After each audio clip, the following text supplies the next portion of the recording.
Hello everyone, my name is doctor Aishwarya आणि मी एक BMS doctor आहे. मी एक सिरीज घेऊन येत आहे जी की लाईफस्टाईल डिसऑर्डर्सवर आहे. त्यातलाच एक डिसऑर्डर आज आपण डिस्कस करणार आहोत, ज्याच्याबद्दल लोक बोलताना खूप वेळा खूप जास्त प्रमाणात हेजिटेट करतात. तो म्हणजे इनफर्टिलिटी. आता इनफर्टिलिटी म्हणजे काय? तर सोप्या भाषेत सांगायचं म्हटलं तर लग्नानंतर अनप्रोटेक्टेड सेक्स करून देखील 1 वर्ष किंवा त्याहूनही जास्त वेळ गेला पण तरीसुद्धा प्रेग्नन्सी कन्सीव्ह होत नाही.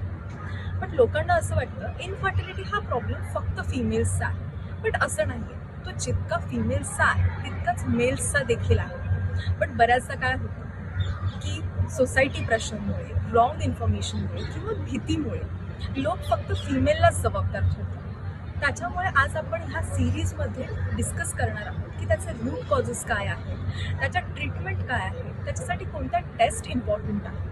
तर कॉजेसमध्ये काय काय फॅक्टर्स इम्पॉर्टंट करतात? तुमचे लाईफस्टाईल, तुमचं डाएट, तुमचं वेट, तुमचे हॉर्मोनल इश्यूज, तुमचे इरेग्युलर पिरियड्स, तुमचं लो स्पर्म काउंट आणि सगळ्यात इम्पॉर्टंट म्हणजे तुमची मेंटल हेल्थ. तर ह्या सगळ्याबद्दल जर तुम्हाला जाणून घ्यायचं असेल तर माझ्या सिरीजला नक्की फॉलो करा.